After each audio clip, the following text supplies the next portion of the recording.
Halo teman-teman, perkenalkan nama aku Reza Lena Jumatul Aini dengan NPM A1G024116. Di sini aku akan memenuhi tugas mata kuliah dengan Bunda Netia Ramayani, MPD.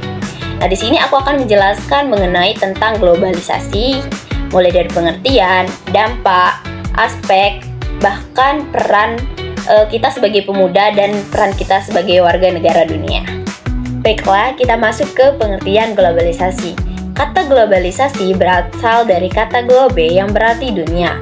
Globalisasi dapat diartikan sebagai proses yang menjadikan dunia seolah-olah menyatu menjadi satu kesatuan. Nah, menurut beberapa ahli, globalisasi adalah keadaan mendunia yang dimana hubungan antar negara semakin besar dan batas kedaulatan negara menjadi kabur. Selanjutnya, kita masuk ke aspek-aspek globalisasi. Globalisasi memiliki beberapa aspek penting, seperti politik dan ideologi, ekonomi, sosial budaya, dan hukum. Yang pertama, kita membahas tentang aspek politik dan ideologi. Nah, setelah Perang Dunia Kedua, muncul lembaga global seperti PBB yang menjaga perdamaian dunia. Namun, di masa Perang Dingin, dunia terpecah menjadi dua kekuatan besar, yaitu Amerika Serikat dan Uni Soviet. Nah, setelah Uni Soviet runtuh, Amerika menjadi sebagai salah satu kekuatan besar dunia. Dalam bidang ideologi, globalisasi menyebabkan ideologi lama seperti komunisme dan fasisme menjadi melemah. Nah, kini banyak negara menggabungkan ideologi pasar bebas dan nilai-nilai sosial untuk menciptakan keseimbangan. Yang kedua yaitu pada aspek ekonomi. Di bidang ekonomi juga mengalami perubahan besar. Negara-negara kini lebih terbuka dalam perdagangan internasional dan saling bergantung satu sama lain. Ekonomi pasar semakin berkembang, bahkan di negara seperti Cina dan Vietnam. Namun, pemerintah masih berperan penting melalui kebijakan dan subsidi untuk menjaga kesejahteraan masyarakat. Yang ketiga, yaitu pada aspek sosial budaya dan hukum. Nah, pada bidang ini, globalisasi membawa pengaruh besar terhadap gaya hidup dan kebudayaan masyarakat.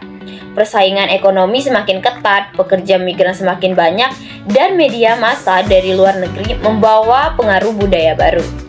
Negara juga harus menyesuaikan hukum nasional agar bisa mengatur masalah lintas batas seperti tenaga kerja dan kewarganegaraan. Selanjutnya, kita masuk ke dampak globalisasi. Globalisasi memiliki dampak positif dan juga dampak negatif. Nah, untuk dampak positifnya yang pertama yaitu terbukanya pasar internasional. Yang kedua, memudahkan dalam ekspor dan impor. Yang ketiga, masuknya investasi asing yang membuka lapangan pekerjaan. Yang keempat, yaitu mengembangkan bisnis online atau e-commerce. Yang kelima adalah meningkatkan sektor pariwisata berkat promosi global.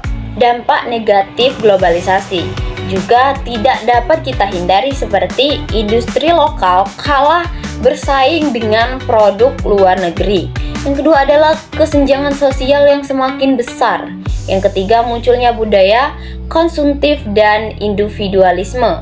Yang keempat adalah masuknya gaya hidup barat yang bisa mengikis budaya bangsa.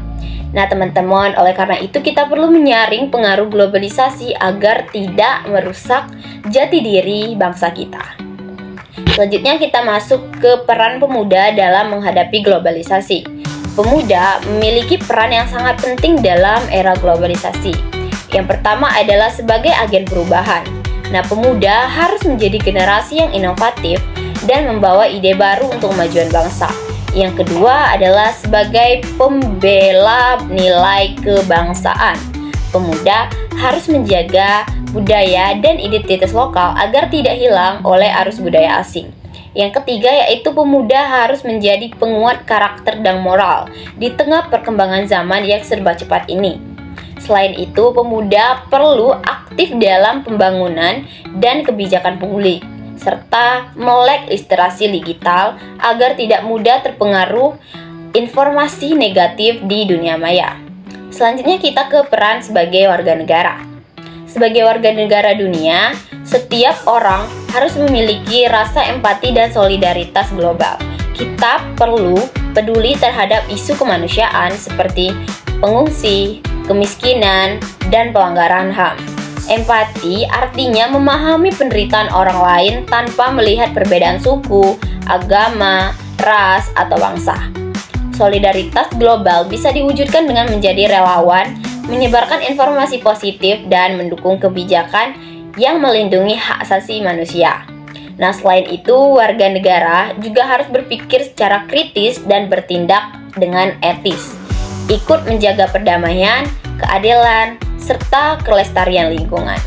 Nah, teman-teman, itulah penjelasan dari aku mengenai globalisasi. Semoga bisa dipahami. Terima kasih. Wassalamualaikum warahmatullahi wabarakatuh.